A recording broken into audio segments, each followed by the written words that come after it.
Апноэ – это состояние, при котором из-за закупорки верхних дыхательных путей уменьшается поступление воздуха в легкие и снижается насыщение крови кислородом, развивается так называемая десатурация. Это является стрессом для всего организма и нарушает сон. Основные последствия апноэ – это снижение когнитивных функций, дневная сонливость, утренний неосвежающий сон.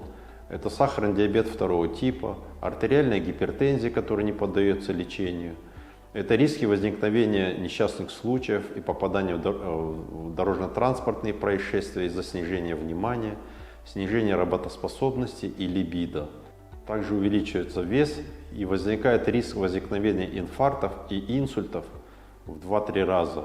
И возникает так называемый риск внезапной смерти при тяжелых формах апноэ.